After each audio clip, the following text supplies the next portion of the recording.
Hey there. I'm excited to announce this to you today. This is what you've been waiting for in your spiritual quest. This is something I've wanted to do for a long time, and I'm finally ready to announce it that it's ready to go. It's the Grief to Growth Community Circle. Now, this is a sanctuary where like-minded souls are united in their journey through grief and towards personal transformation. It's more than just a place. It's a beginning. It's a commitment to growth and understanding. Here you're finding not just a community, but you're entering a circle of trust and depth. You're going to engage with interactive coursework.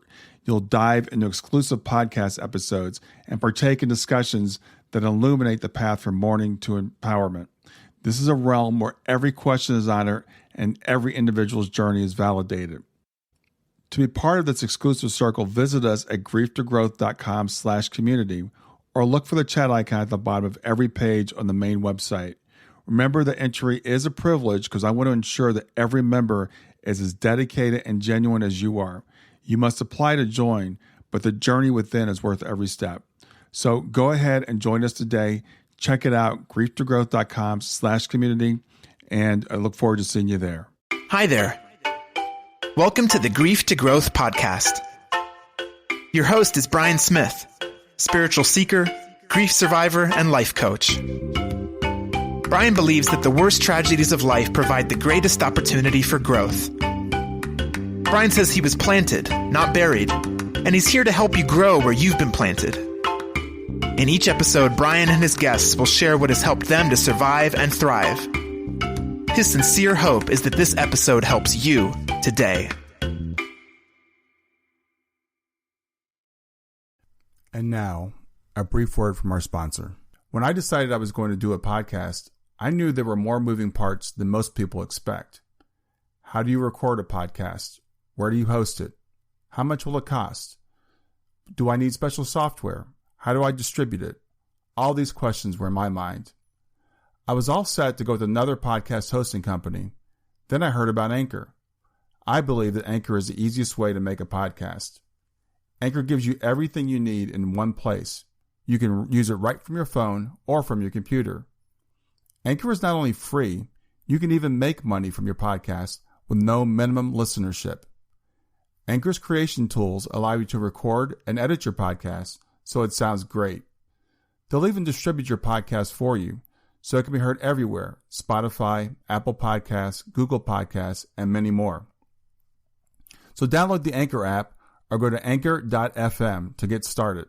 That's Anchor, ANCHOR.FM as in FM radio.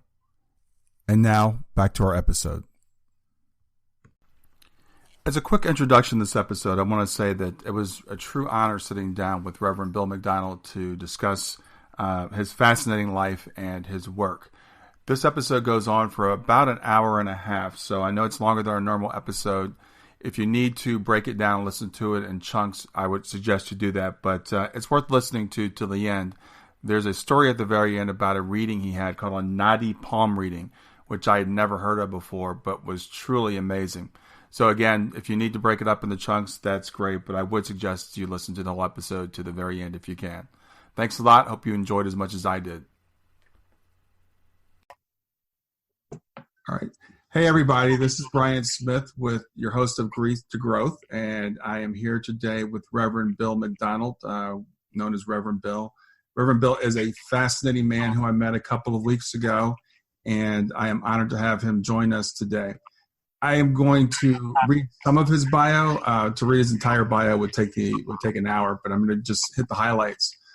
He's an author. He's an award-winning poet, an international motivational speaker, an artist, a film advisor, a veterans advocate, a Vietnam War veteran. He won the Distinguished Flying Cross. He's got the Bronze Star, the Purple Heart Medal, 14 Air Medals, and the Vietnamese Cross of Gallantry. Reverend Bill has spoken around the world, including in Germany, England, Wales, Bolivia, and India. He's been involved with a dozen films and documentaries, such as In the Shadow of the Blade, shown on the History Network, and The Art of Healing, shown on PBS TV. Reverend Bill has been in over 800 radio and TV shows over the last 18 years and has stories about his life featured in over a dozen books by other authors and in hundreds of magazine and newspaper articles. He's had articles in such diverse publications as Parade Sunday Magazine and the Self-Realization Fellowship Magazine, as well as military magazines and New Age magazines. He works as a volunteer chaplain and on the National Suicide Hotline. His YouTube channel has over 70 videos and had gotten over 550,000 views in the first 18 months after it was posted. And as I said, those are just the highlights, but with that, I'm going to stop and say, welcome, Reverend Bill. Well, good morning from the West Coast. Yeah. I really appreciate you doing this. I know you're really, really busy. I know you just got back from the IONS conference in Philadelphia a couple of weeks ago. We're recording this early September, actually September 11th, 2019. So appreciate you doing this.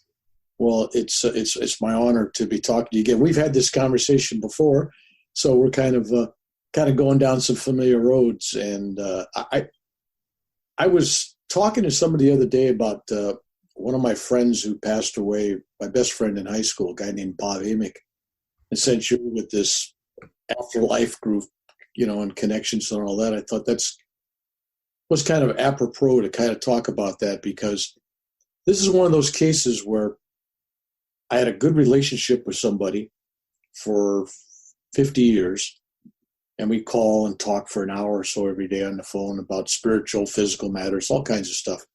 And he talked to me about stuff he didn't talk to anybody else about. He'd gone through a heart attack, a series of them. I'd gone through a series of heart attacks, and we always kind of knew that was in the background. And someday, one of us was going to be gone. And I remember when the last time I talked to him on the phone, and he's calling me on his way to work, and he's telling me that, Bill, if I die tomorrow, I'm happy. If I die an hour from now, I'm happy. I got beautiful children. I got a beautiful wife. I've done what I've come to do, and I have no regrets. So that was the kind of guy he was. So a few years back, actually 10 years ago, I'm driving down a road in my town here of Elk Grove, and I come to a stoplight. When I get to the stoplight, it's about 4:30 in the afternoon, and all of a sudden,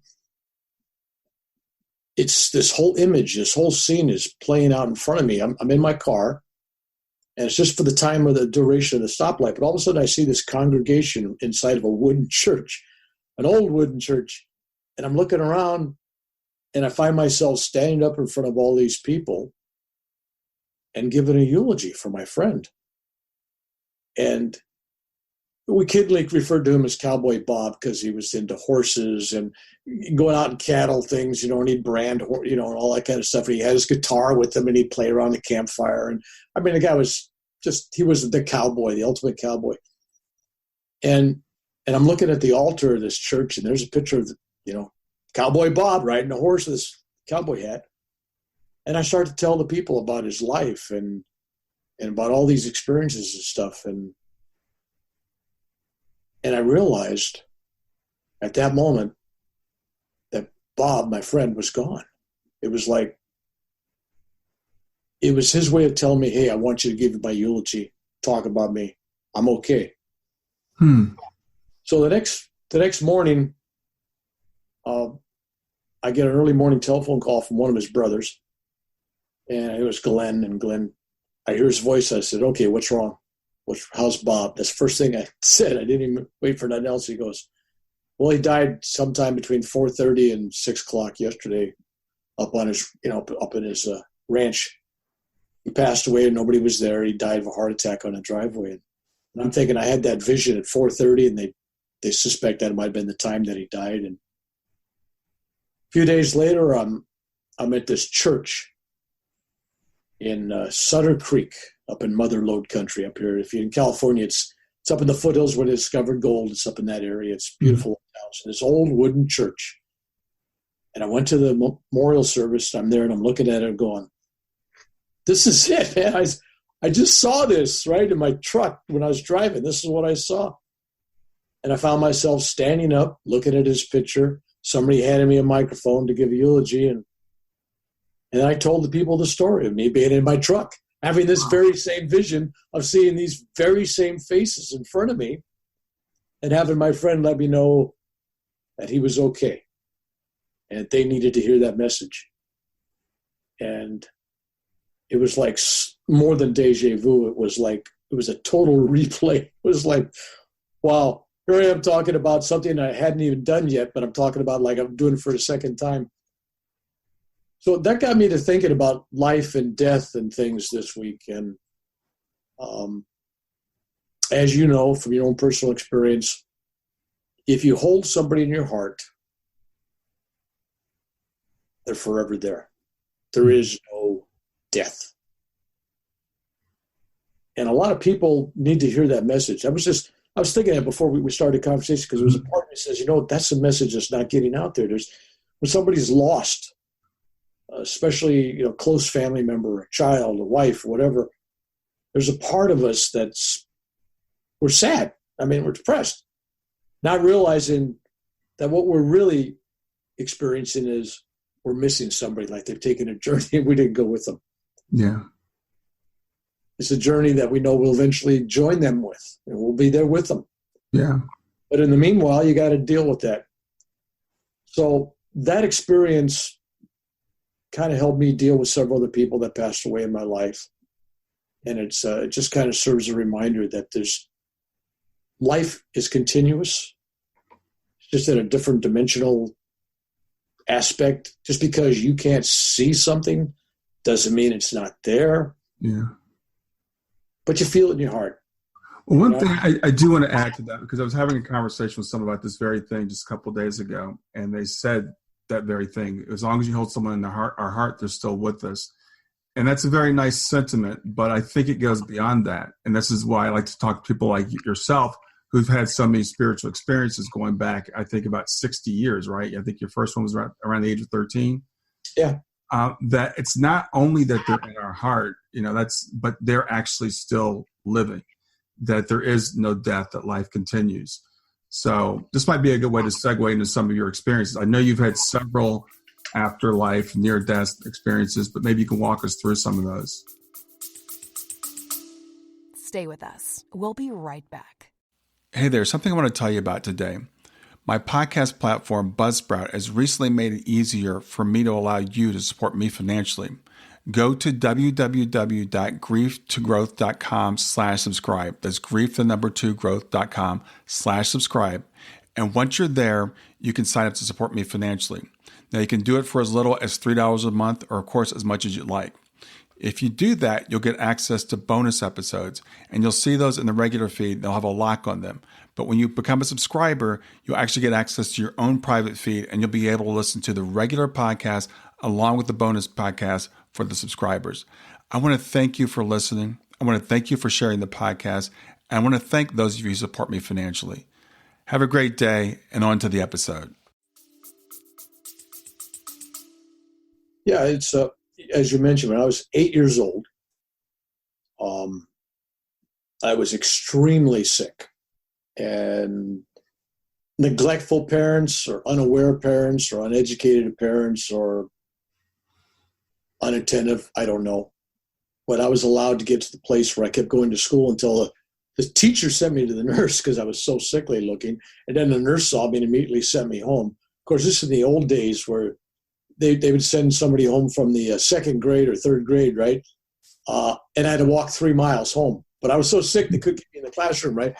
So I walk home, and then a few days later, somebody else sees me and says, "Oh my God, this kid's got to go to see a doctor." So finally, I get a doctor, but it's at that stage where the doctor's looking at me and telling my parents that this could be too late.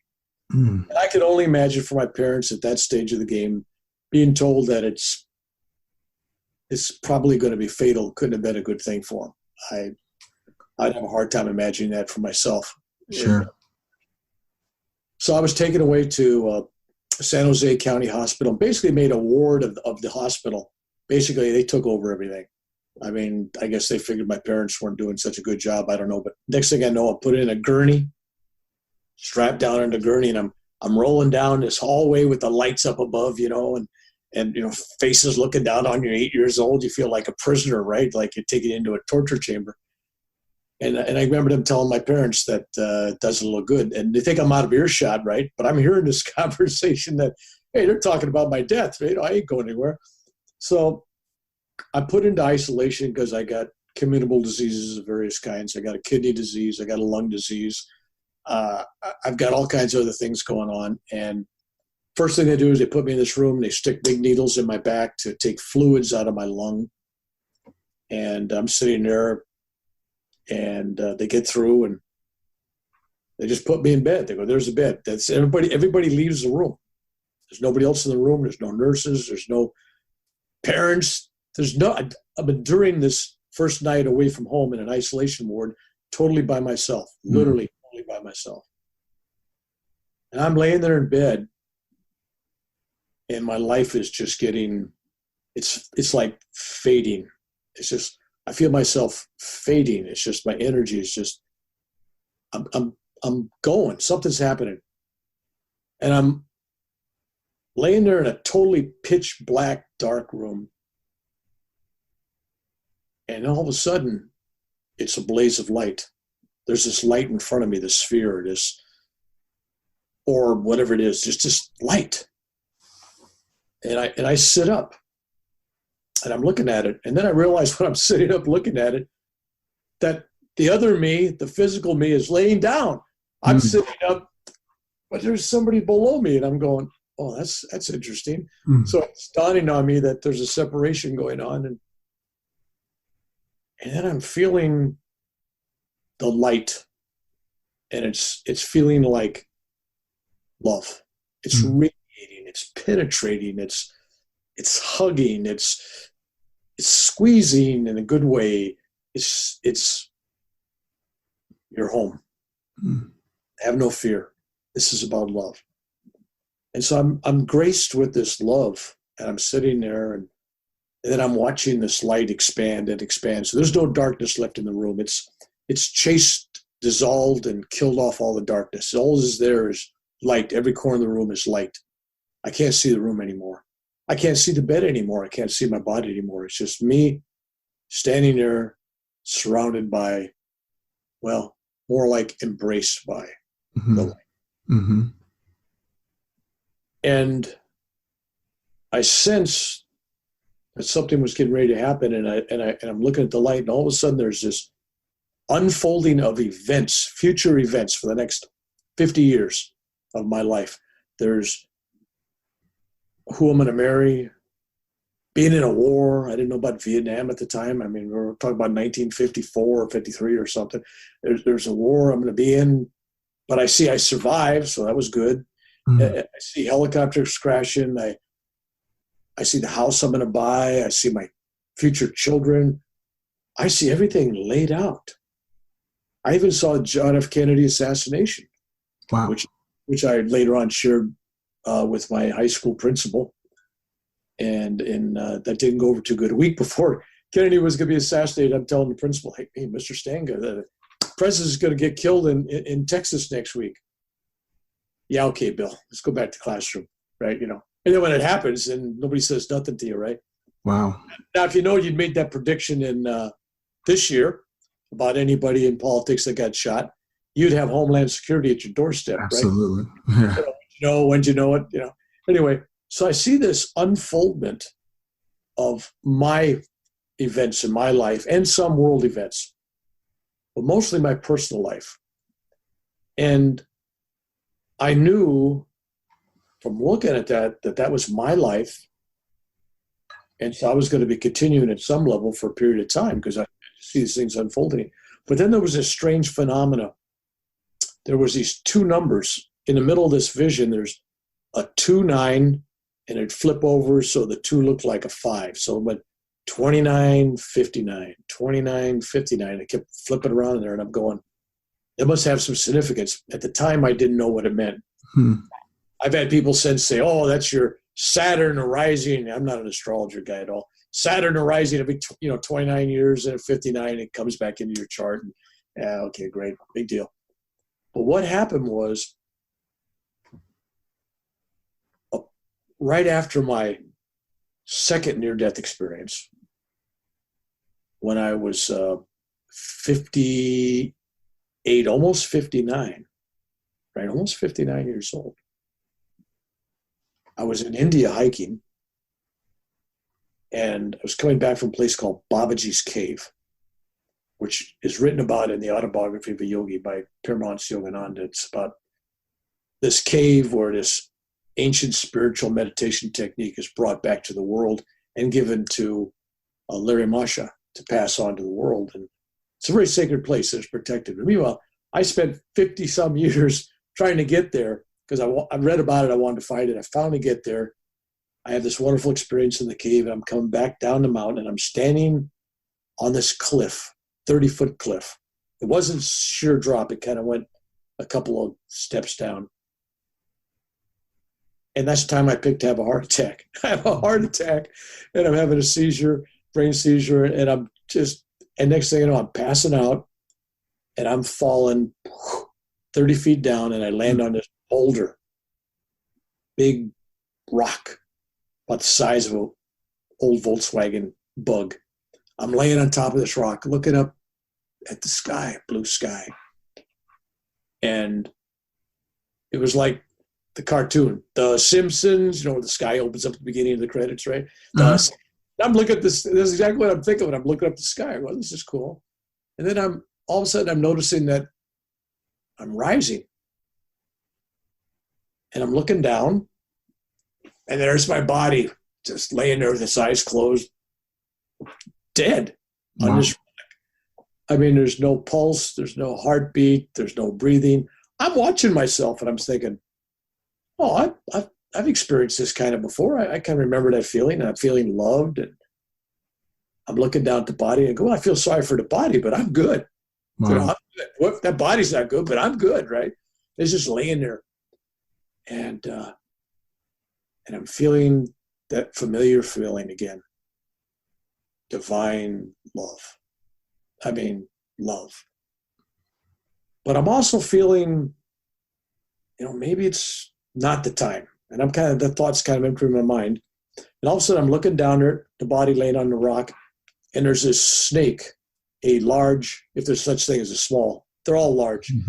Cobra snake is crawling over your feet. It's large regardless of. Yeah, absolutely. Right? It's large. It's huge, right? Yeah. Anyway, so I got this humongous snake crawling across my feet.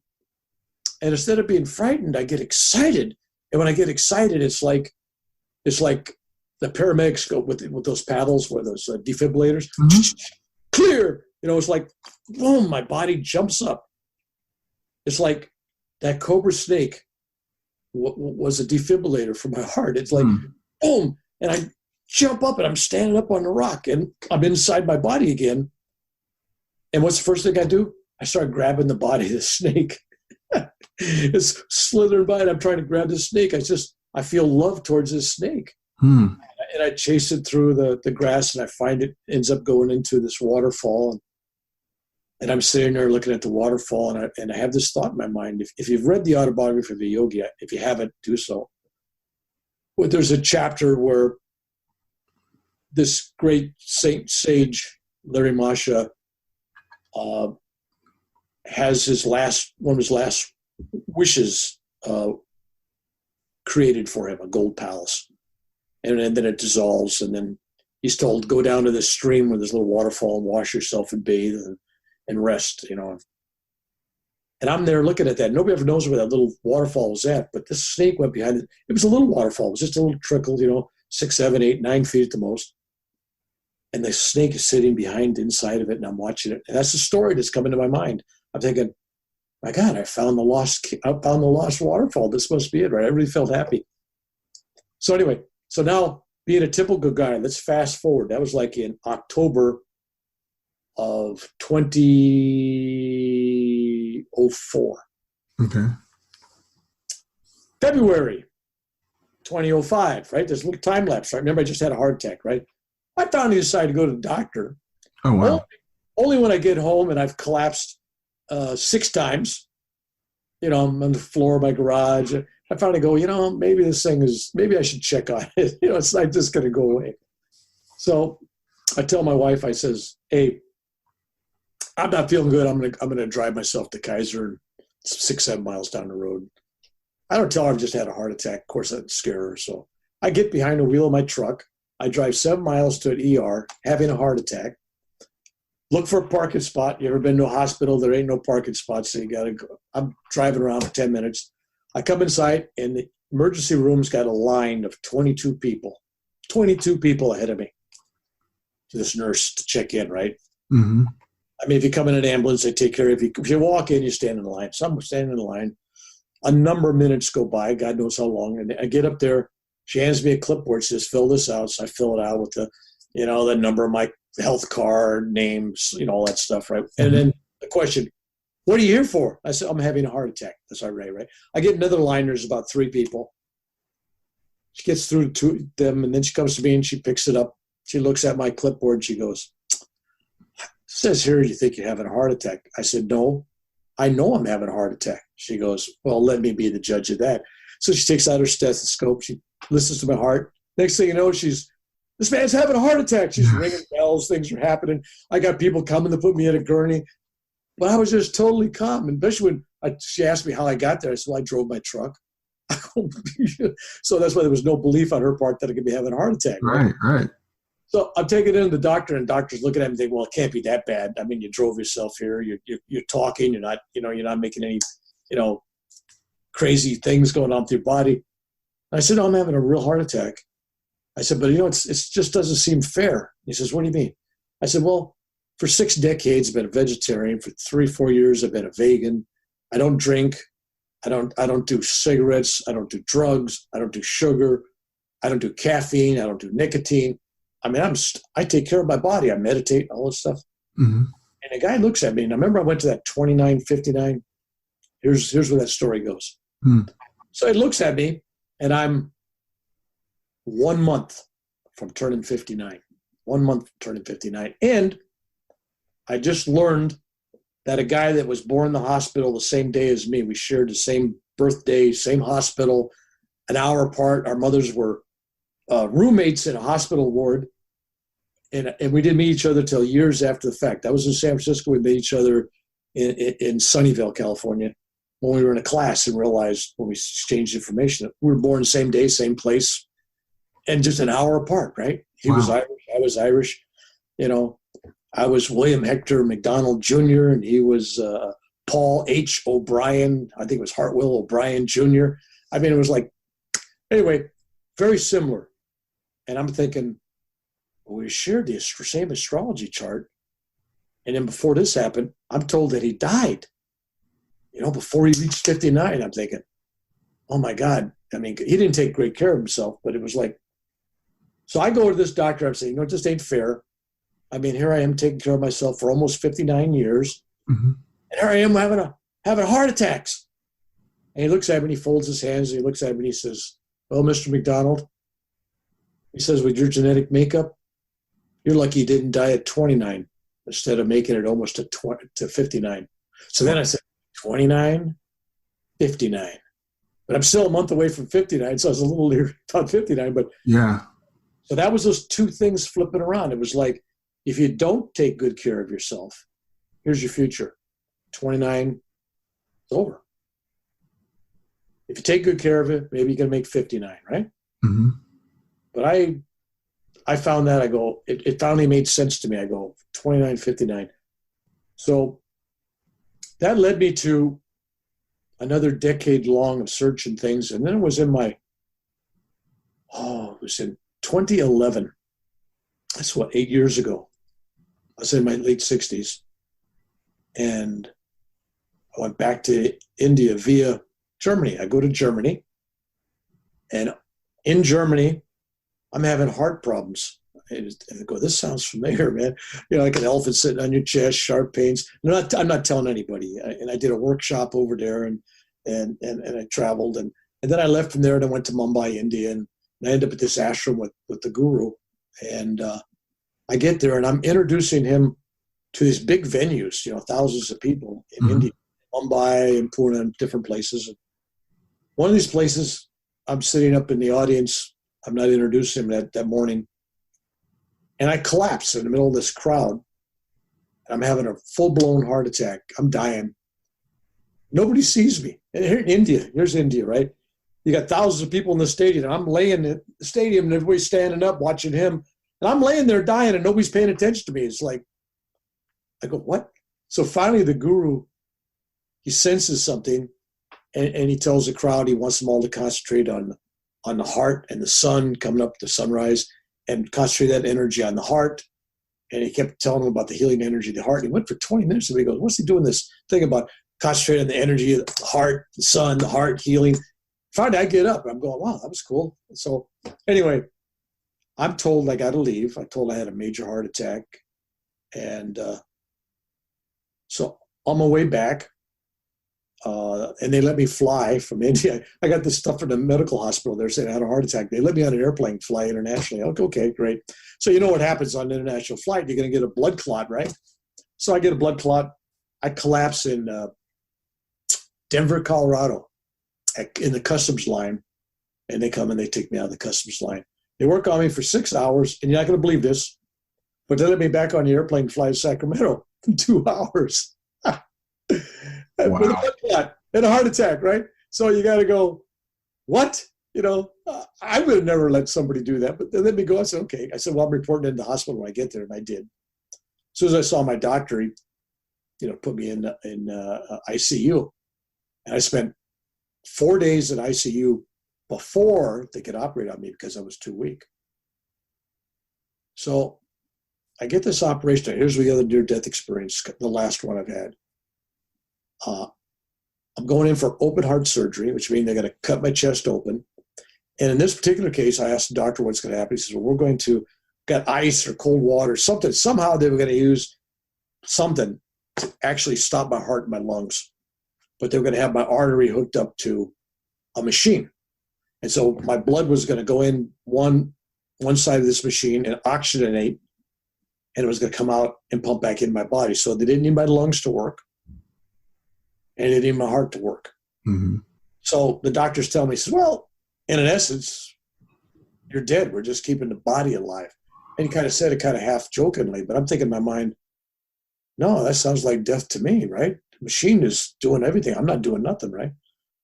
And then I said, am I going to feel anything? He says, well, when you're on the heart-lung machine, we can't give you all the heavy doses of painkillers because, it's too dangerous. He says, so we got a few people, not a lot, 5%. I was one of them.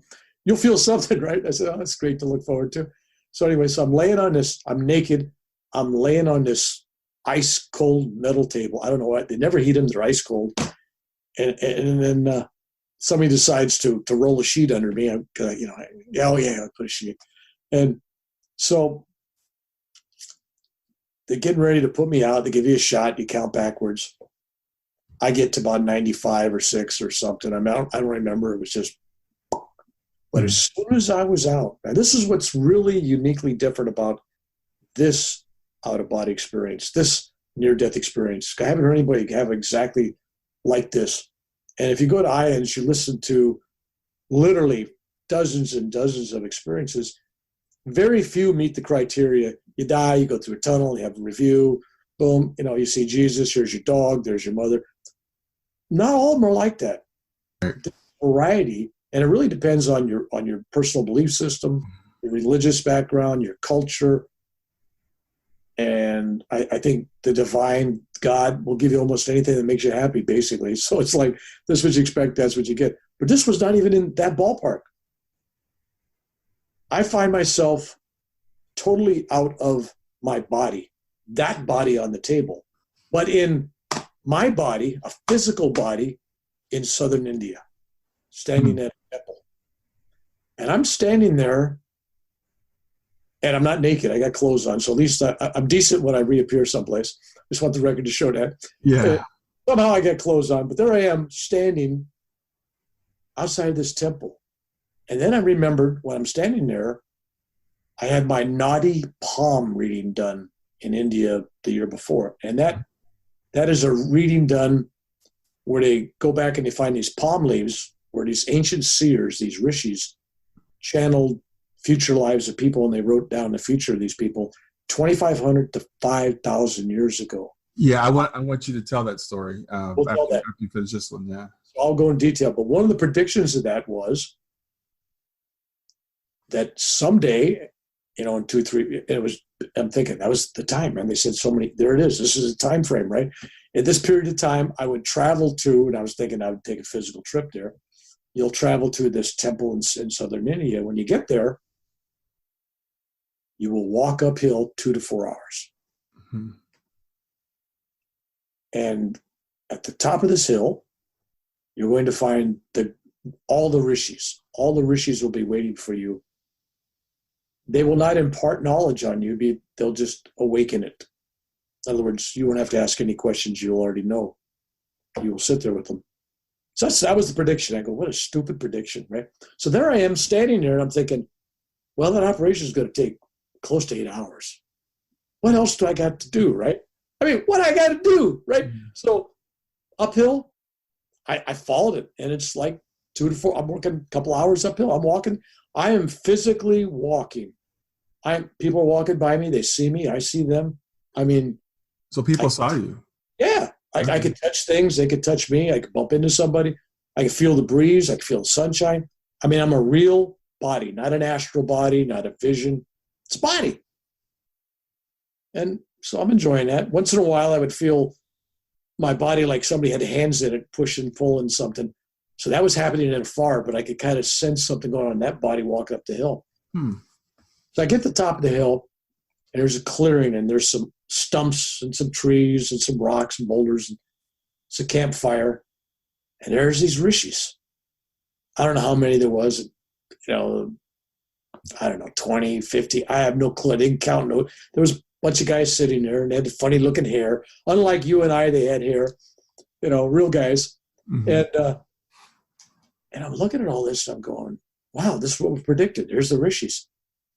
And so guy offers me, I sit on a rock. I'm sitting on this rock. And I look over there, and they're standing in the corner with his hands folded.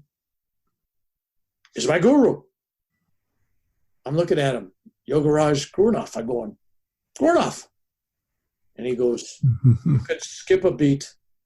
You could skip a few beats, but don't give up heart. I'm going, that's a strange thing to say.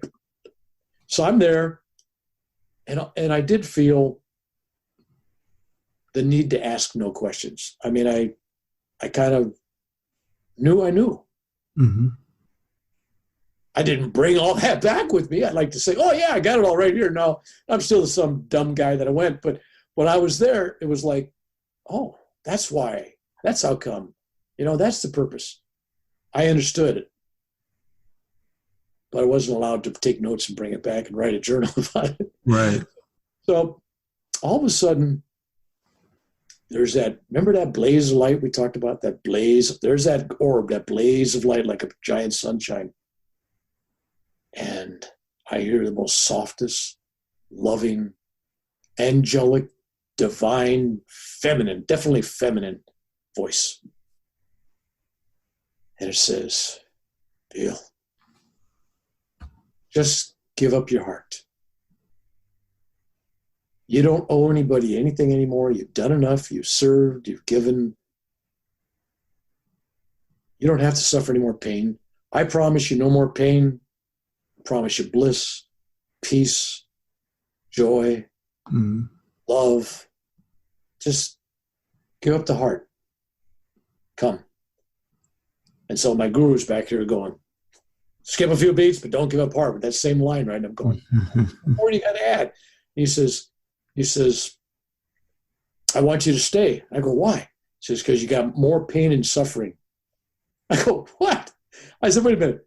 She's telling me bliss, joy, painless, and you're telling me stay because you're gonna give me more pain and suffering. He says, oh yeah, more than you ever had. Because before, when you had great pain and stuff, you never felt it because you were just divinely blissed out. And I mean, you could have your tooth. I had my tooth drilled, and I never used to take any Novocaine. I mean, I could take pain. It was just like, I think about it, was gone. End of story, right? No more. He said, that gift is gone. We want you to suffer. So it doesn't do people good if you tell people about how you can get rid of pain. If you've never had real pain, you got to be able to suffer and find a way in the physical world to get rid of pain so you can help people, like your veterans. And I'm going, well, yeah, thanks, but no thanks. Yeah, I mean, this is not a good deal. And he goes, and here's one of the reasons. He kind of does this. I remember I had that life review where all those images came. This was future. And it wasn't so much about things, but about pure people. It was faces, a sea of audiences and individuals. Some were audiences, I could see the audience. Mm-hmm. Some were individual people. And I was basically told that there's something that's going to be missing from these people's journey if you choose to go. You can. It's a choice. You can go. You don't owe anybody anything. But these people will be missing something. Mm-hmm. Whether it's hope, inspiration, a spiritual story you share with them, teaching them some lesson, being a friend. Mm-hmm. I mean, there's a lot of possibilities, but I at the time I could see and sense and feel what they were. Some were just large audiences of people gathering. Some were individuals that I was really going to spend some time with. And what's interesting is, to skip ahead just a moment, I have been meeting those people. Yeah. Some of them on email not even know it until they finally send a picture, or I meet them in person. I go, oh, it's not like I recognize the email coming. No, it's like when they send something, I go, oh. Very few I tell, because it's kind of spooky and weird. But there's some people I've kind of mentioned that, yeah, you're one of those faces, because I think they need to hear that and feel it and sense it for some reason. So that was kind of shown. And then my guru kept reminding me, no, you got all this pain. I go, why should I do that? He says, because it's your dharma. It's your purpose. You're a warrior. It's a warrior's purpose. It's all about loyalty to your gurus, loyalty to these people. It's about loving and serving. It's not about what's good for you. Yeah. I go, what? Yeah. So anyway, so while I'm there going through all this fight back and forth, all of a sudden, apparently, remember the paddles? Chink, they jumpstart my heart. And all of a sudden, I'm in this beautiful meadow. And all of a sudden, boom, and I'm finding myself in my real body, the naked body on the table, with my open chest. And all of a sudden, I'm feeling the greatest pain. It's like, oh, yeah, they've cut all my ribs. They've torn it open.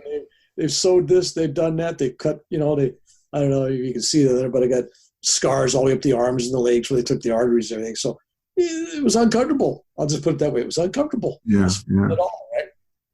And so they're stitching me and wiring me back up together. And I'm feeling it all. And then I go through recovery, and I'm in the recovery, and you got a tube down your mouth, and you got, I don't know if it was imagination, but it felt like my eyes were taped shut for a while. I don't know if that was real or not, but because I couldn't tell. I had my eyes shut, but it felt like they were taped together. Mm-hmm. Then pretty soon, after a few hours, they're finally, I could open my eyes, and they take the tube out. Next 10 days didn't go well. Normally, you have open heart surgery, 3-4 days nowadays. They got you out of the hospital. And next, fill up the bed, move you out, right?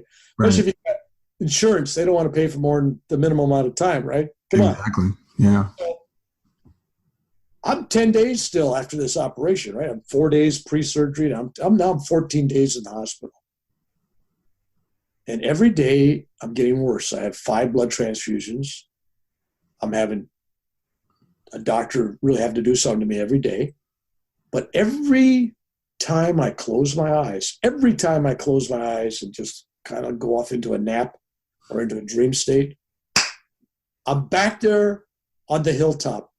Mm-hmm. I'm having this conversation with the guru going, you could skip a few beats, but don't give up heart. And then the beautiful angelic woman going, no, come now. Bliss, we're waiting for you, right? It's all yours. So I got this battle going. In all honesty, I'm leaning towards bliss and feeling good. I'm not proud. I'm not proud at all, right? I'm saying, no, that feels pretty good. I'm thinking, and so anyway, on the 10th night, about 10:30 at night, they're getting ready to wheel me downstairs for emergency procedure because I'm filling up with fluids and it's just not good.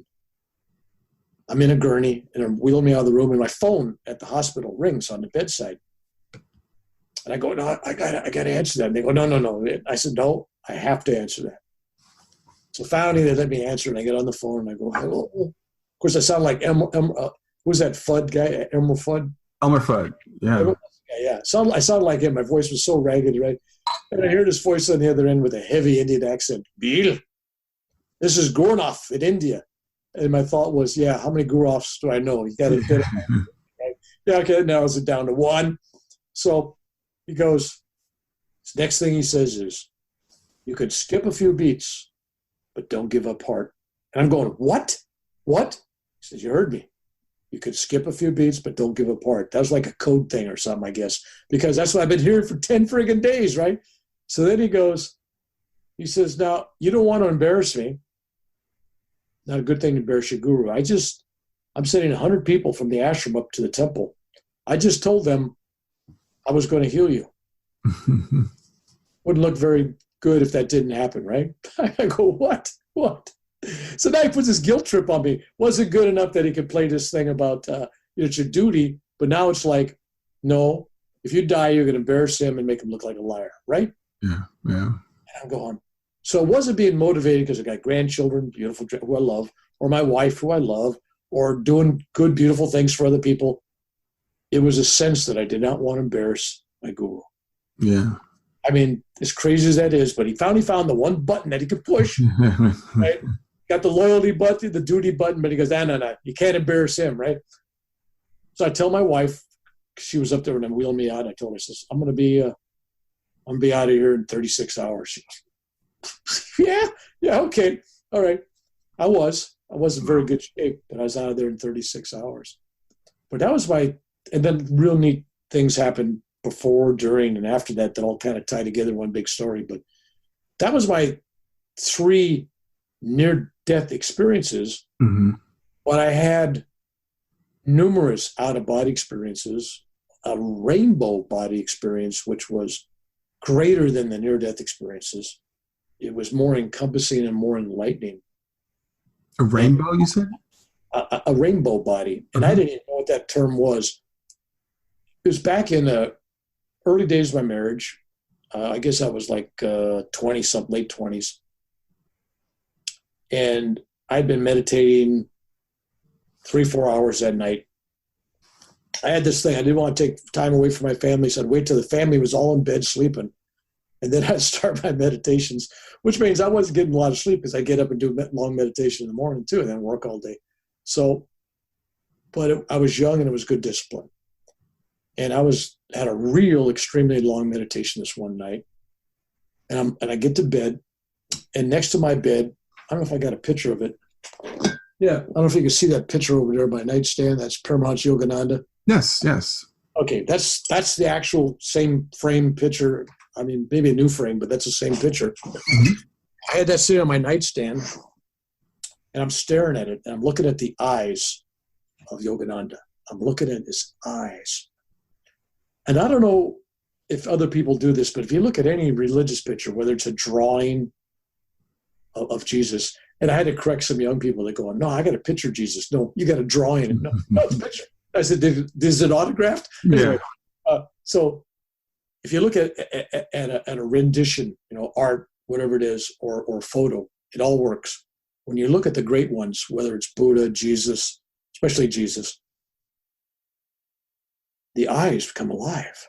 The picture comes alive. And that's what happened. Staring at it, all of a sudden it's like alive. It's like, it's looking at me, looking at it, right? I'm going, and then all of a sudden, boom, I am totally out of my body. Not only am I out of my body, I am not possessing any body. I'm this thin film. A film is the only word I could say, like a film of color, like a rainbow. Just, I mean, how thick is a rainbow, right? It's just a rainbow. And this rainbow is soaring. And at the time, there was no way to describe it. But after watching Star Trek, at the beginning, when they go warp speed, and they go, all the lights are coming by, warp, that's what it was like. It was warp speed. Everything was just going, and I'm going into this world, right? I'm seeing the cosmos. I'm seeing all those beautiful color pictures you see where they show all these odd shapes and black holes and worlds being created and destroyed and planets and suns and just all that stuff, right? Just, wow. And I'm traveling. Now, when I was having this experience almost 50 years ago, 40-some years ago, I thought of it as traveling. And then one day after a long meditation up in India at an ashram, it dawned on me when I was sitting there, I go, wait a minute. I was not traveling. I was expanding. It was an expansion of the consciousness, because if you're traveling, you're going to go one direction. I'm going 360, up and down, sideways, every angle. It's like all. And not only am I expanding, I am feeling the light and the energy and the colors as its base product, love. And I'm hearing this beautiful sound of creation. I mean, the cosmos has this sound. It's like, it's Indian, and India tried to explain to me when I was hiking around Himalayas. He's trying to talk about the Om sound. He goes, he says that's the sound of all the energy moving around and all those electrons in your body, right? It's the atoms. All that energy is moving around. It makes a sound. The sound is the Om, right? And so when I was taking this trip, I'm thinking, there's a sound here. And I was a part of that sound. I was a part of the colors. I was a part of everything that I saw, felt, breathed, touched, heard. And there was no such thing as you're seeing through your eyes, you're hearing through your ears. It's the whole rainbow body of me sensing all these things at whatever I'm at. It's like you got a finger and your finger's got a cell. Yes. That cell is just as much a part of this whole entire body as any part. Right. Like in the cosmos, it's like a holograph. In that, if you take a holograph mirror or something and you break it, have you seen all the reflections are exactly the same? It's all the same. Everything's the same. It's holograph within holograph within holograph. It's all one. So I'm going through this, and then I realize, here's the strange part. I realize that I'm not traveling alone. That I'm in this rainbow body. But let's go back to that cell in the finger. I'm like a cell in this rainbow. This is a whole consciousness. It's not just my one little ego, but it's many. Okay. We're feeling, thinking, and being one. We're being this rainbow, just like a cell in the finger. It's still an individual cell in the finger, but it's. So you were sharing the experience of the collective consciousness? Is that what? Yes. Okay. Absolutely. Good. Thank you. I couldn't find a word. Thank you. So, and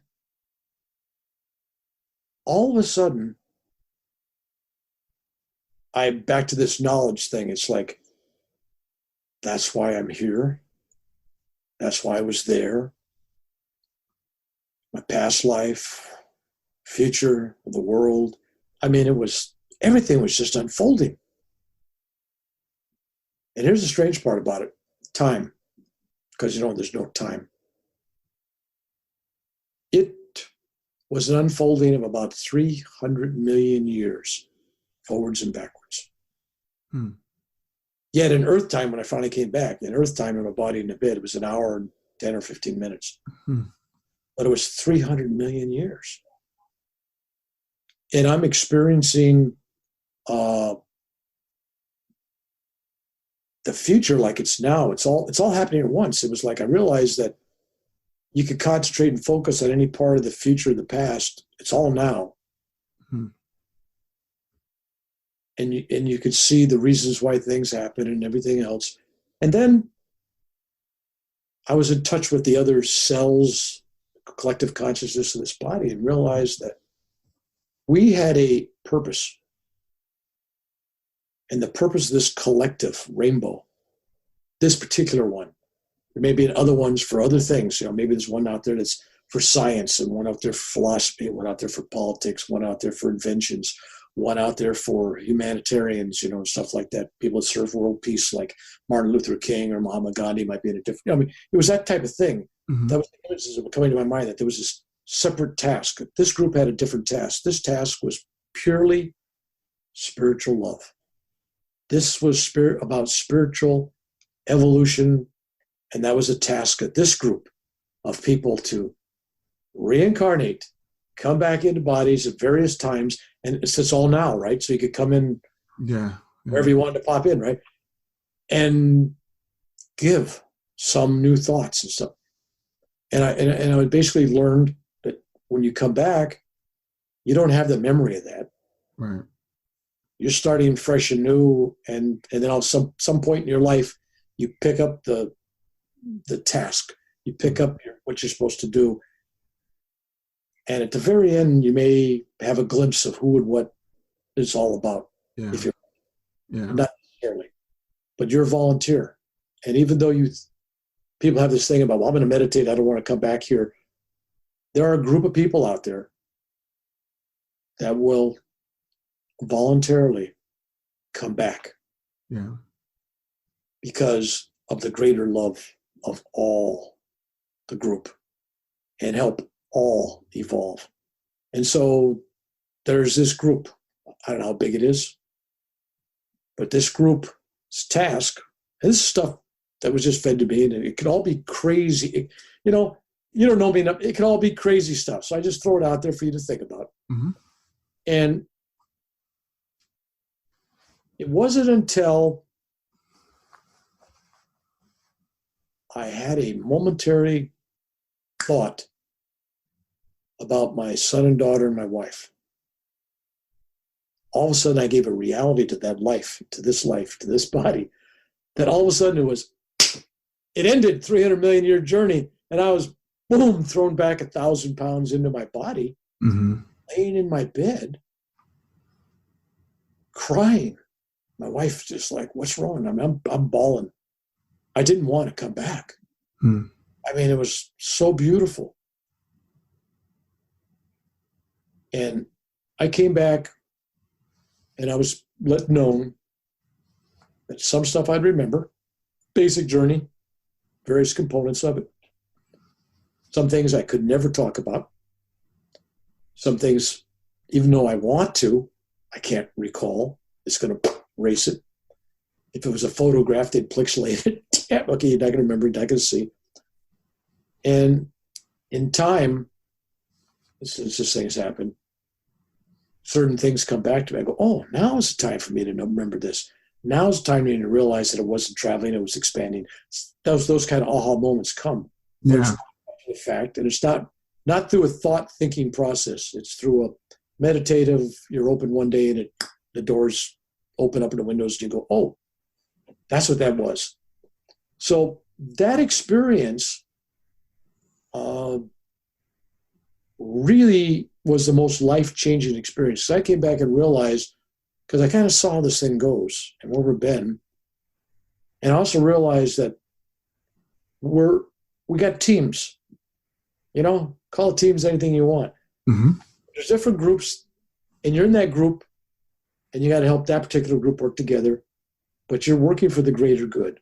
And I realize that when you see there's certain people out there that they're like Thomas Jefferson or George Washington or Martin Luther King. Those are leaders, right? Those are leaders. They came into this world. They just weren't, I'm going to be this one day. It was there. It was imprinted on them. They came back and had to do what they had to do. And I got a feeling that some of these same people will be recycled again in some future time and place, and that's the good news. That I don't think we've lost any of these great ones. I think the real great ones have volunteered to come back and keep helping us. Yeah. And that includes Jesus. Yeah. Your stories are so fascinating. There's so much in there. You answered a lot of questions I think a lot of people have, like, okay, if I have a near-death experience, if it's so blissful on the other side, why would I come back? Or not only that, but if I'm on the other side, why would I volunteer to come here in the first place? Why is there suffering here? And I tell people, I think that suffering is kind of built into our existence here. Right? It's for learning. It's to have something to push back against. It's for our growth.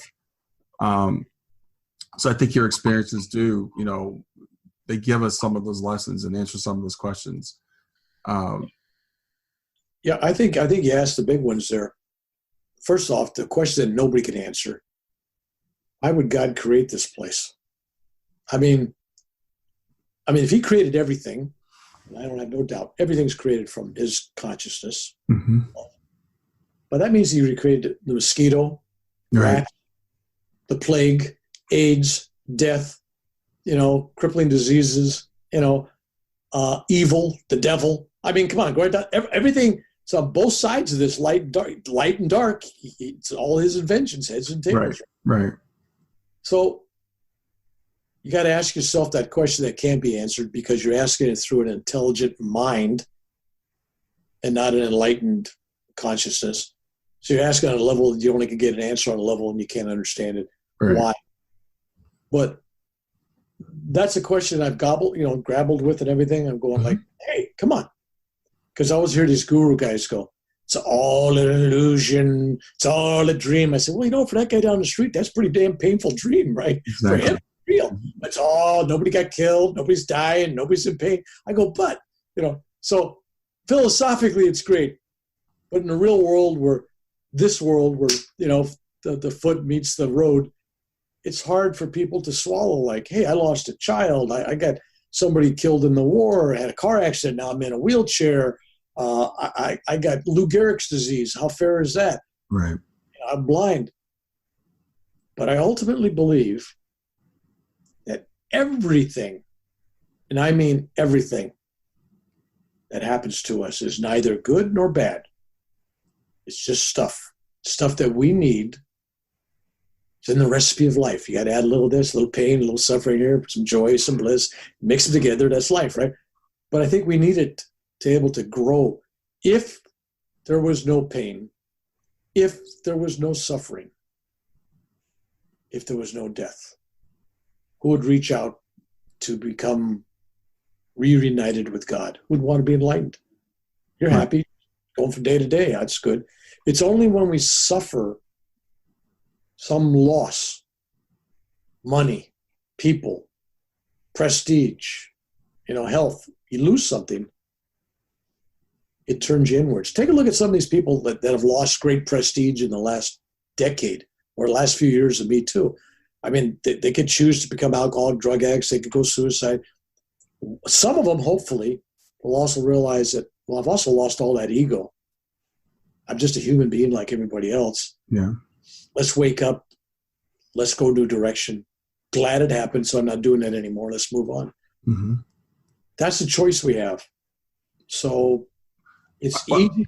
Go ahead. I think choice is the key word there. I think what it is when something tragic happens to us, we have a choice as to how we look at it. And we are dualistic creatures. We have the human side and we have our spirit or our soul or, whatever you want to call our higher self. And we can choose to kind of wallow in the human side of it and say, woe is me. And this is a terrible, terrible thing that happened to me. Or we can try to raise that perspective and look at it from a higher perspective, a bigger picture, a longer term perspective. For example, with my daughter passing, I hear a lot of parents say, well, I'll never see my child again. And I've never said those words because I know I will see her again. I won't see her in the flesh. I won't see her with these eyes, but I know that I will see her, again someday, and that's inevitable. And so my joy comes in the fact that nothing can hold me back from that. No matter what happens between here and there, that's the ultimate destiny. And that's what keeps me going on a day-to-day basis. Stay with us. We'll be right back.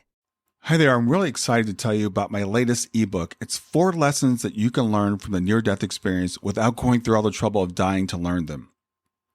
I've been studying NDEs for several years now. I am completely convinced that not only are they 100% real, but that there's some very universal wisdom that we can get from the near-death experience. And I've distilled that down in this book into 4 short lessons. And I've also given you all the reasons why I believe that NDEs are absolutely real. So go to www.grieftogrowth.com/NDE lessons to pick it up for free. www.grieftogrowth.com/NDE lessons. I hope you enjoy it. Nobody but fellow parent that's lost somebody can know where you're coming from. We can all say, a lot of people tell you, I know how you feel. Nobody does unless they've been there. I mean, it's a totally different thing. That's like me being a veteran and been in combat and seeing guys get killed all around me and everything, when you survive, and some non-veteran saying, well, I know how you must feel. I don't know. You don't. No, you don't. So that's why groups, let's go to what's something you're doing. You're working with people that had the same kind of experiences, and you're working together. That's why groups are so divinely sent, formed, organized. They're a gift. Alcoholics Anonymous, you get together. I'm an alcoholic. I'm a drug addict. I'm a gambler. Gambler Anonymous. All these groups work because who are they listening to? Other people that have been down the same road, right? Right. And that's why I tell people, if you've been there, especially if you get there, and now you're reaching out and helping others, they have the same problem. That's a gift. You were given this so you could help others. And that sounds shallow at times, but it's not. It's really an opportunity to serve. Had you not had happen what you think of the people's lives that you would not have touched. Yeah. I do. I think about that all the time. And I've always wanted to. I'm a writer. I like to write. I like to help people. And I was thinking about Shana just a couple of days ago. But if Shana were still here, I would not be doing what I'm doing now. I mean, this didn't get activated, if you want to use that word, until her passing. And that's when it really, kicked in for me to do what I'm doing now. So again, it's something that I choose to say, okay, this serves a higher purpose. From a human perspective, would I have ever chosen this? No. If I could change it right now, would I do it? Absolutely. But since I'm here, I'm going through it, I might as well do the best I can with it, while I can. And it gives me the ability, talking to a mother this morning, that, her son passed away 14 and a half weeks ago, is what she said. Fresh. And I'm like, okay, I remember 14 and a half weeks. And I remember thinking, there's no way I'm going to make it another, 14 weeks, let alone a year or 4 years. And I said to her, for me, it's been 4 years now, and if you had told me at 14 and a half weeks, I would still be here at 4 years, I would have told you no. So I'm here to be an example to you that you can make it to 4 years and to, beyond. Well, I'm proud of you. It means anything. I think you're doing God's work. I'll be blunt. And it's no small thing to reach out and help somebody over that first hurdle. The beginning's the hardest. Not necessarily the very beginning, because I've seen people, because I do a lot of memorial services and funerals, somebody passes away, be it a suicide, a car accident, disease, whatever age. There's that initial, everybody comes to your house, brings you food. What can we do for you? I'm here for you, just ask. And then about 14 weeks later, you're all alone. There ain't nobody there but They're all somebody. gone. They're all gone.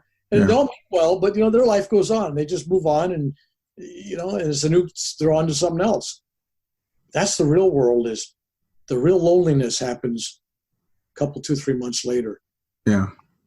And then you wake up, there's nobody, talking to you. It's nobody's listening to you. It's just you. Yeah. And they, they're like, why, you should be over this by now. People get that a lot. Why are you still sad? And I think, and every loss is different. So like you said, I have no idea what combat's like. And no one knows what it's like to lose a child. But, when it's a child, you expect that they're going to be there longer than you are. So it's just a total upsetting of the natural order of things. And it's something that as a parent, I don't think you ever get over. And the way I tell people is, it's like if you're carrying a weight, okay? So when you first start carrying this weight and you're working out, that weight feels really, really heavy. But after you work out so often or so long, that weight gets easier to carry. It doesn't get lighter, but it's easier for you to carry. So I think that's what happens with grief. It's like, it's just become, I'm used to it. It's something that I can deal with now, and I can get through the day-to-day, whereas in those first few weeks or months, as you said, it's just like, it just feels overwhelming that you can't do it. Well, one senses when you're doing your shows and watch your videos, which I had, that you got a partner in crime in all this. It's like you're not working alone. Oh, no. Part of you that radiates that, like, hey, this is a team, and we are here to help you. And I think you've opened your heart up to receiving that energy. And I think you're actually 100% correct if you think you're not. I think you're being helped. And I think you're doing exactly what you were born to do. And your daughter died doing exactly what she was agreed to do at that stage of her life, for you to go into this mode, for you to do this work. So yeah. I do believe in pre-agreements. I believe it's sometime before birth that your guidance counselors on the other side, be whoever they may be, angels or, whatever, the great ones. Someplace along the line, they go, you know what? We need somebody out there that can do that. Who's going to be strong enough to endure this? Who can we entrust with this sacred duty? And I'm telling you right now, it's a sacred duty. And you did volunteer for it at some level, whether you know it or not. And so did she. Yeah. And proving the divine purpose. That was a new concept for me. I didn't learn this till after she had passed. And I remember I was having a reading with Suzanne Wilson. And she said this to me, this was planned. And it was over the phone. She said, I'm glad I'm not there because you probably, hit me or something. But for some people that they feel like that takes their power away because they believe in, free will.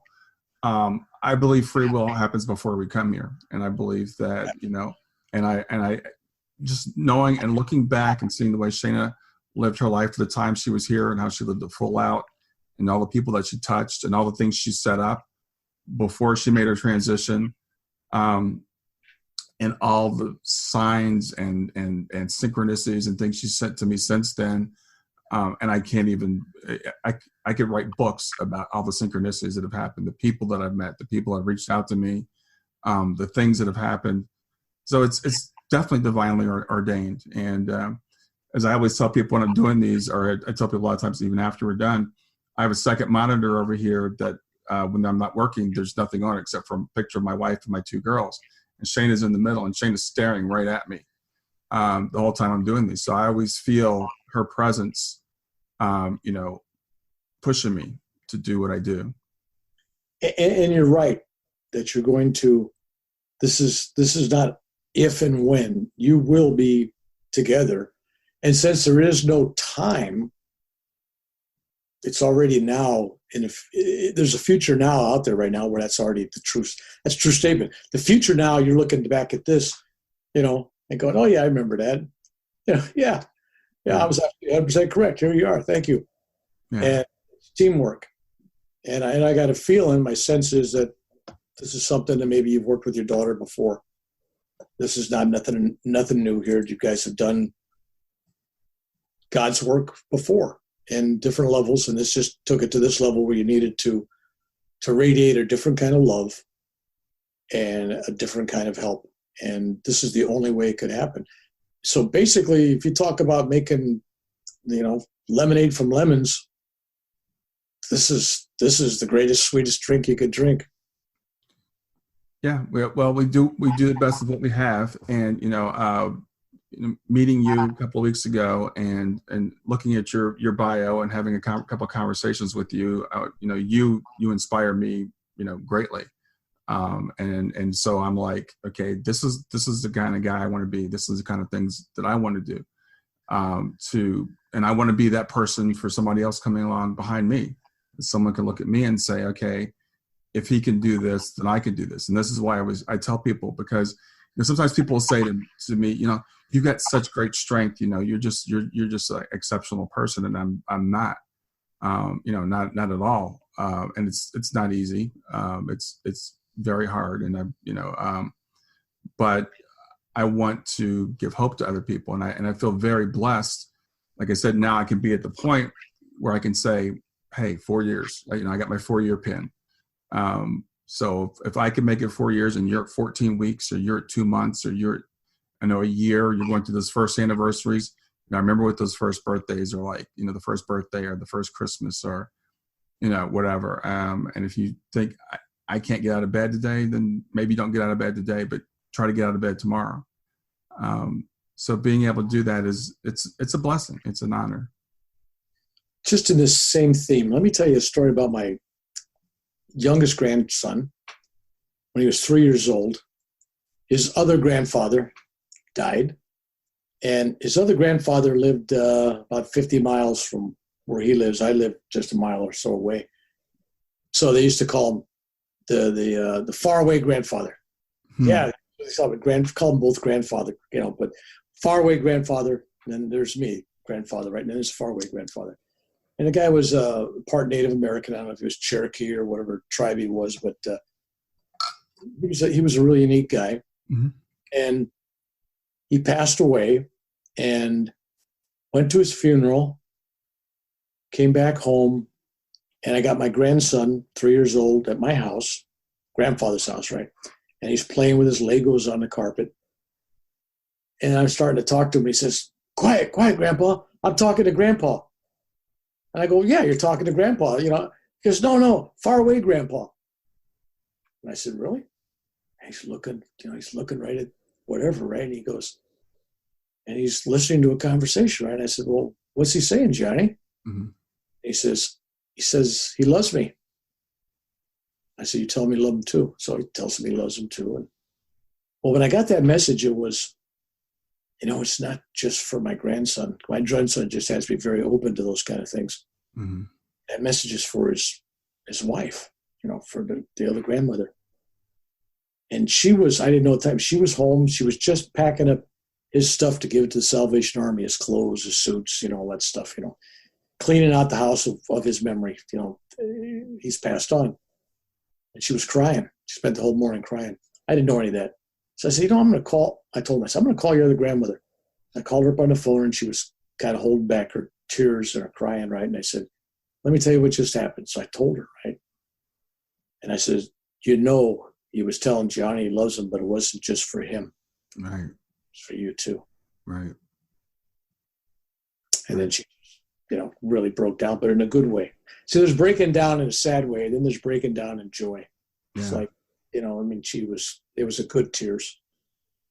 But young people see things, know things, feel things, touch things. We always tell them it's their imagination. Yeah, sure, no, and we ignore them. And if you keep ignoring them long enough, they don't even believe it themselves. Right. These come from the same parents that tell kids Santa Claus is real, Easter Bunny's real, and the tooth fairy comes and it gives you money for your teeth. Come on. You let them believe that stuff, but believing in angels and talking to dead people, they can't? Come on. Yeah. But I really do believe, as I've had situations where you're thinking about something, there's something for you, because I know it'll apply to you and some of the people you talk to. You're thinking about somebody, they're in your mind, you're in your heart, and all of a sudden, smell of roses or some other flower, usually roses, but it permeates the whole room. There it is, the next room, it's just roses, right? Mm-hmm. You go, why? Think about that person, there's roses. It happens. We get visits, and sometimes it's something as soft as that. Or for some people, it's finding pennies. Somebody else is finding feathers. Somebody else, it's a certain song comes on. Once you identify it, it's really odd how many times that'll really keep occurring at a high incident rate beyond just chance. It's really cool you mentioned feathers. Shana sends me feathers, and so many, I don't even pick them up anymore, but I'll take a picture of them. I take a picture and I put it on Facebook. And now I have people sending me pictures of feathers on Facebook. And it's so they're like, someone sent me a feather this morning. She said, she lives in Florida. She's in Boston. She said, I just saw this feather. And it made her think of me, and it made her think of her loved ones. And so it touches me every time someone does that, because they're like, okay, now I'm thinking about my father or whatever. So being able to pass that to somebody else, that sign, that remembrance, is really cool. Yeah, when I went to the United Kingdom 2016, everywhere I went, there was feathers, mostly white feathers. I went to these people's house to stay there, and there was a white feather on their doorstep. I know it's the odds, just a big white feather on their doorstep. And then when I pointed out to the young woman that answered the door, and she tells me a story about once upon a time she had a white feather and she built a little box, one of those boxes, deep box, you put something in, I don't know what it's called, and for display. And she had it mounted and everything. And then she didn't have it after a few years. Something happened to it. I don't know what, but the box always reminded her of that. I thought that's cool. So I went hiking with her husband, or went all over the place, and everywhere we went, there was feathers. I went to give a talk in England, and this guy that was sponsoring the talk says, well, let's go for a walk. I said, yeah, let's take a walk. And we walked around one block this way, one block, a square block. Must have saw 200 white feathers. 200.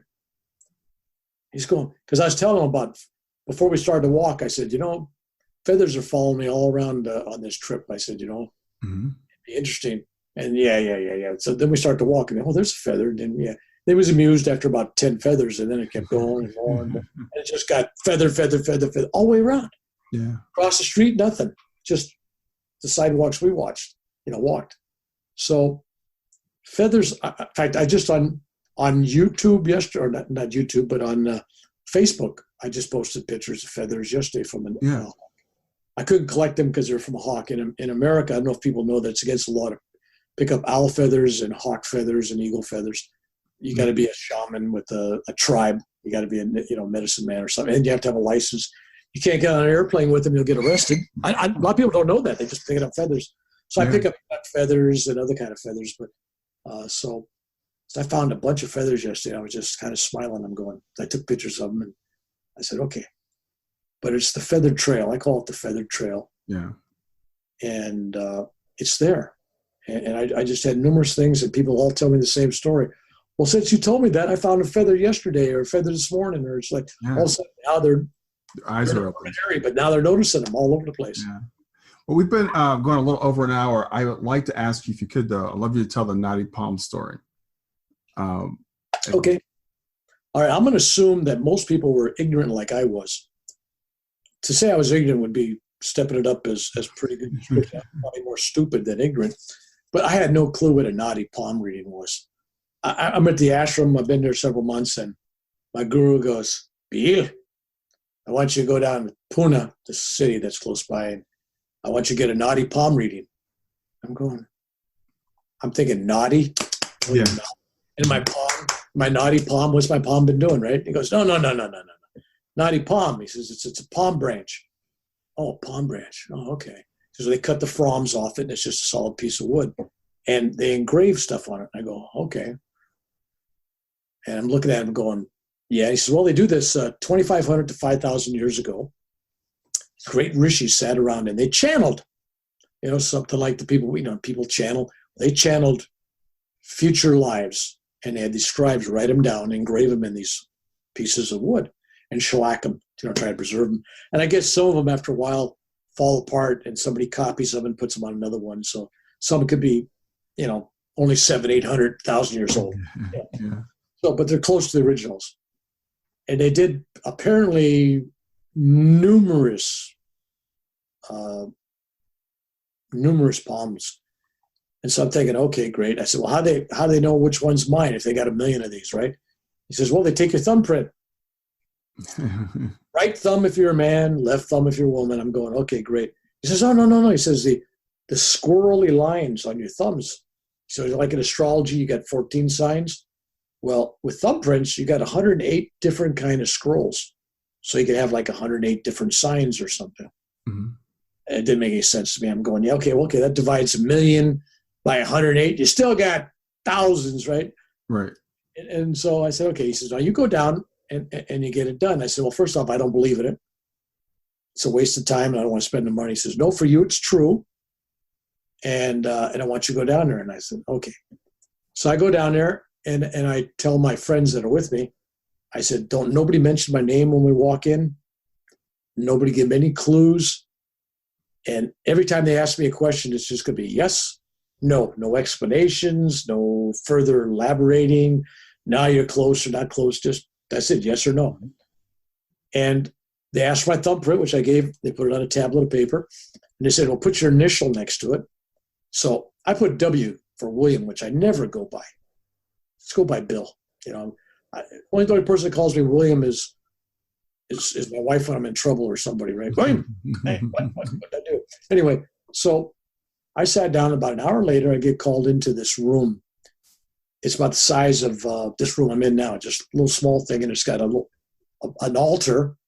And they must have, they don't miss a bit. They got every God that anybody believes in is in there. There's Jesus, there's Buddha, there's Zoroaster, there's Zen stuff, there's everything. I mean, there's every leader you could think of. They even got St. Francis of Assisi. I mean, it's them all in there. I'm going, what? So anyway, they cover them all. And they got like 2,500,000,085 incense and candles burning. I mean, it's like solid smoke when you come in there, and it's like a curtain. And the guy comes out, and he's carrying his looking like Venetian blinds. And what it is, it's these pieces of wood. They got a hole drilled through with a cord.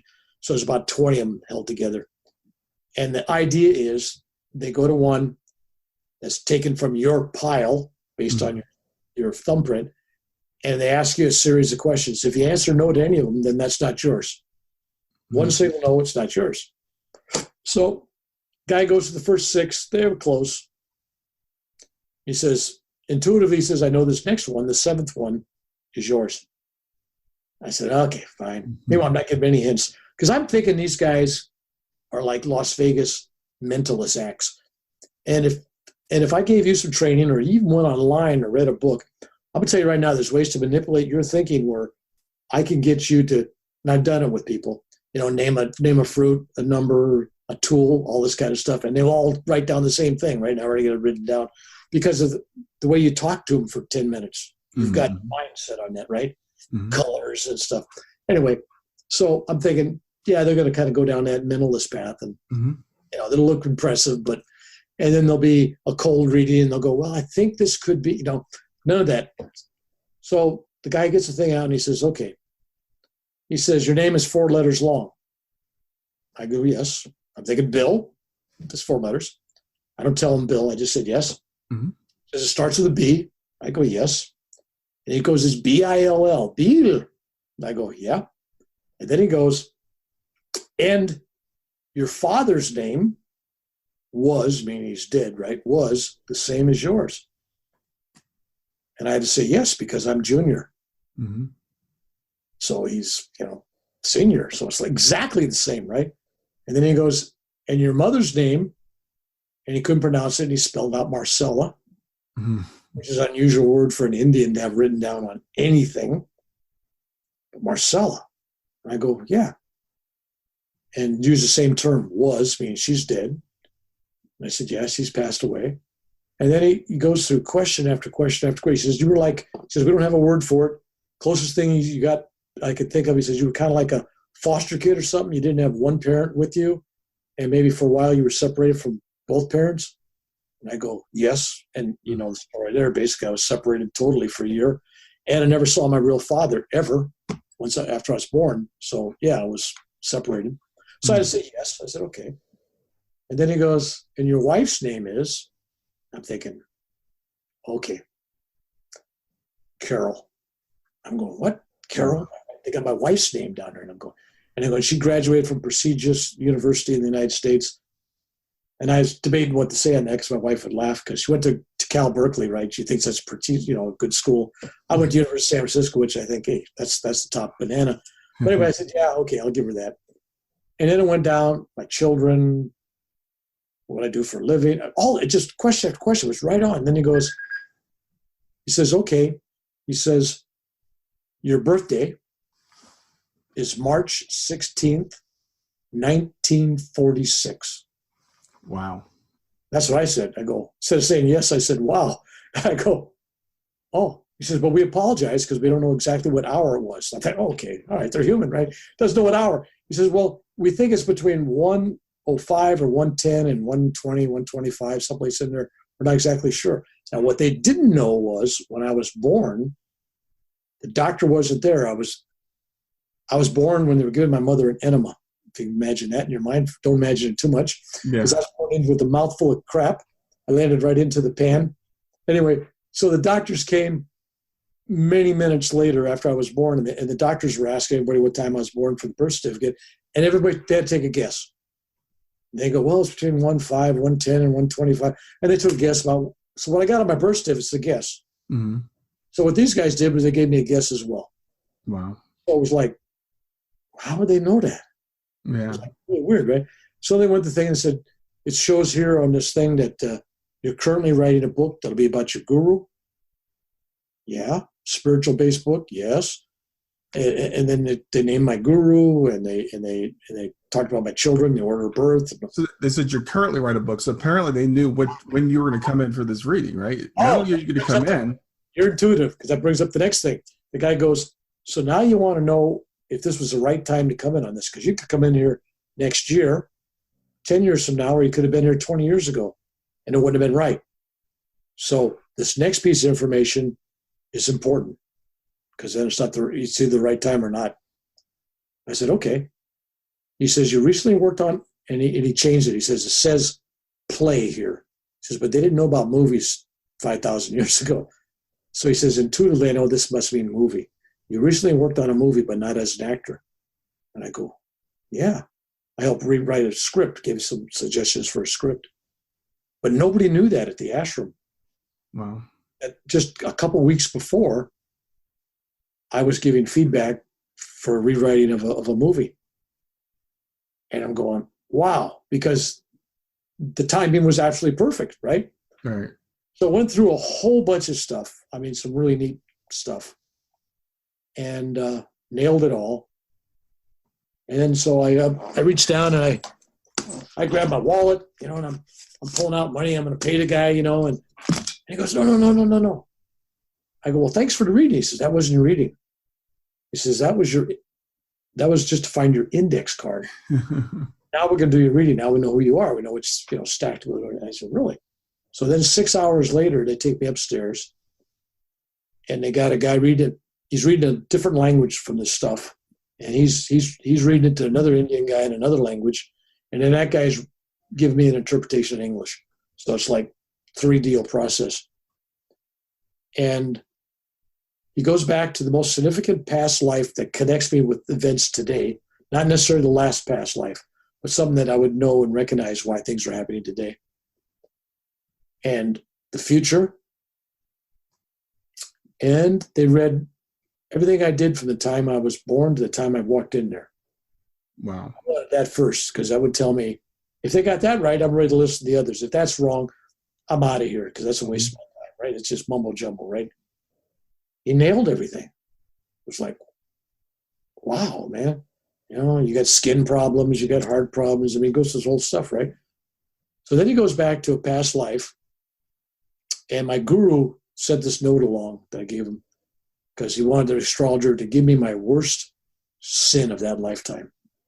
I go, oh my God, what's the worst sin? Because there was somebody coming down the stairs to this reading room before I went up there, and they were crying, because they tortured somebody to death and burned them up and, popped their eyes out. And I go, holy cow, man, what's the plan, right? It's some bad karma, right? So the guy goes, he says, you were formerly at an ashram run by your current guru in Sri Lanka, what's now Sri Lanka. And you were a senior monk. You were the guy in charge of the ashram. And you were a spiritual holy man, never did anything majorly wrong. However, so I'm waiting for that however, right? You said you had a stray thought. A thought? Because, yeah, there was a married woman that you thought was beautiful and you kind of fell in love with her, but we're never going to do anything about it, never said a word about it, only had that fleeting thought. And your guru picked up on that thought, cursed your mind, kicked you out of the ashram. I go, wait a minute, my worst sin was a thought? Wow, that's harsh. Thought? Well, you had a vow of chastity. You had this thought, right? I said, okay, don't need the details. I had a thought.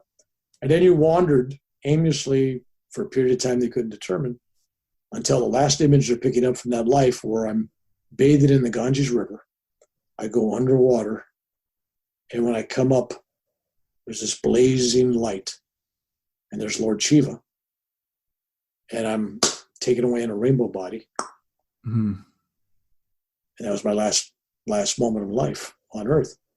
And then the guy goes, and according to this chart, we've gone back to 10 lifetimes, and you ended every lifetime leaving in a rainbow body. So this is the rainbow body that ties back to the experience you had in your 20s. You got it. So all kind of ties together, right? Wow. So you love the rainbow. And I said, really? I said, okay, well, that part's a beautiful story. And if it's true, that's beautiful. But if it's just fake, I can't prove it if it's real or not. And so I don't go around telling people, I'm this great being. You can't. Either people got to love or hate you for who you are right now, because that's who you are right now. Yeah. Right? You can't sell people, well, I was, whatever. Doesn't mean anything. Who you are now. I think there's a validation in that story, as I said, because the rainbow experience you had before, I think that does validate that. But I really appreciate you telling that. And it's interesting because just this past week, I've been dealing with I will call her a cynic as opposed to a skeptic, because you're a skeptic.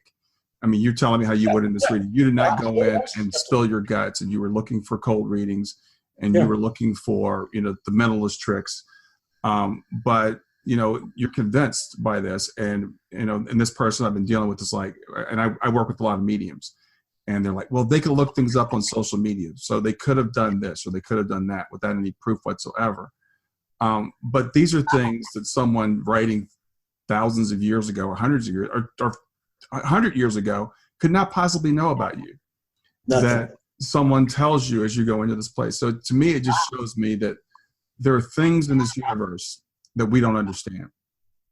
And we don't know how this is possible, because with our conventional scientific Western mind of cause and effect and materialism, this is impossible. This couldn't happen. But it did. And then he went through, and he looks at me and he goes, now here's something to verify that lifetime. He says, think now, what's the first thing that happened to you when you met the guru? Well, I met him in Berkeley, and he invited me into a private meeting with him. It didn't, I'm just a guy, right? And within half hour, we had a great conversation. He gives a public lecture. In the middle of a public lecture, he stands up from all these people and he looks out at me and he goes, I'm sending healing energy for the brain, not world peace, cancer, for the brain, right? And I'm kind of getting dizzy. I went to that meeting, have suffered that year with 230 or 40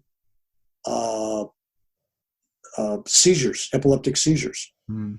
Doctors told me just days before that at the rate I was having seizures, they were going to kill me.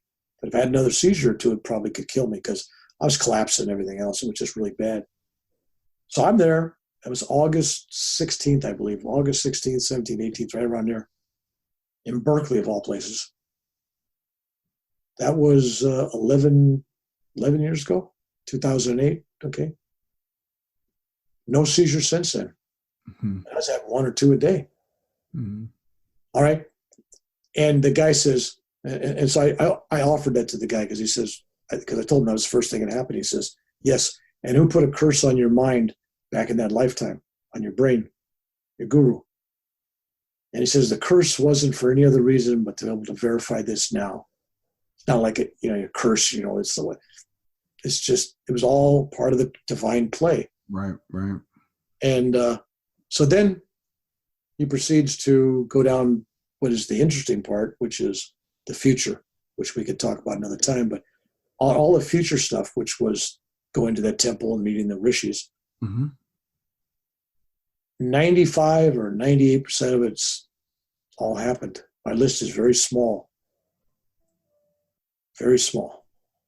That's left. So I think I'm burning the candle down low now. There's not much left on there. So some people get these things done and nothing happens because there's free will. Free will. And the guy told me when he's told me, he says, in your particular case, yours is carved in stone for some reason. We're going to tell you things, like when you're going to die and all this stuff. We're going to tell you stuff. But only God and Guru can change it. Hmm.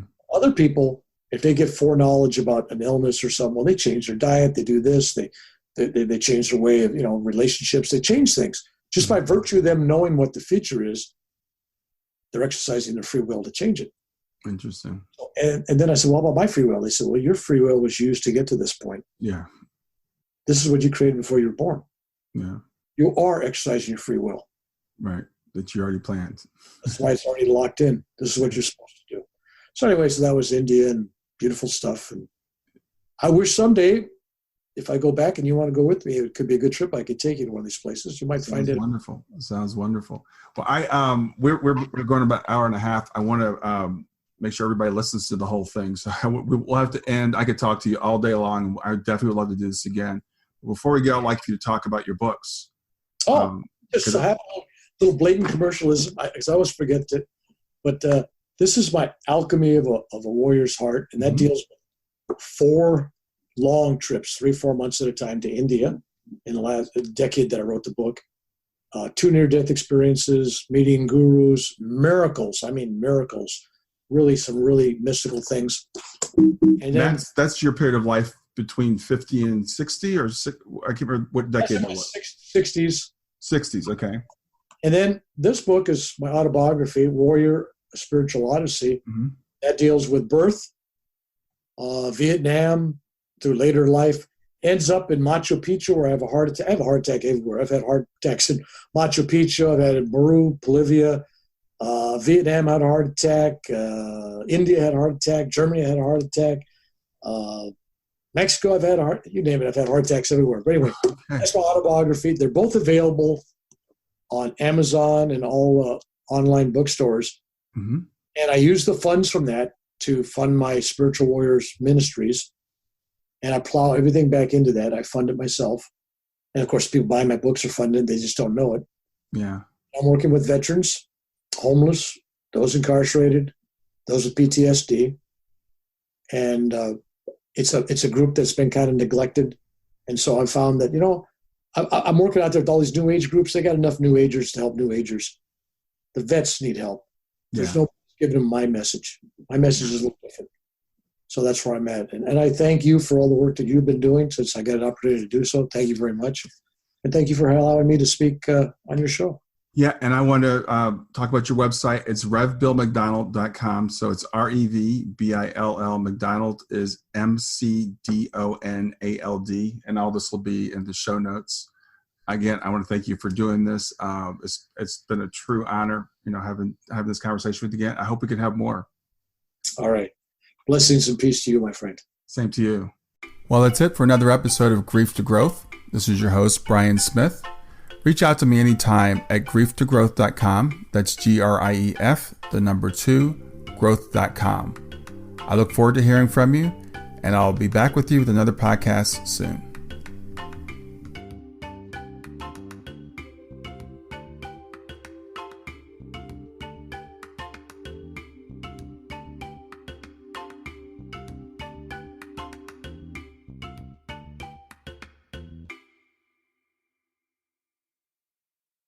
Hi there. I hope you enjoyed this latest episode of the podcast, and I'd love to hear your thoughts.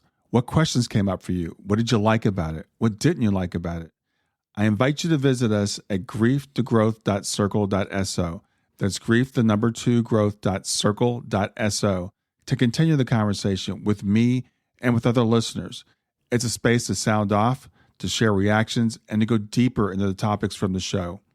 I look forward to chatting more, and I hope to see you there.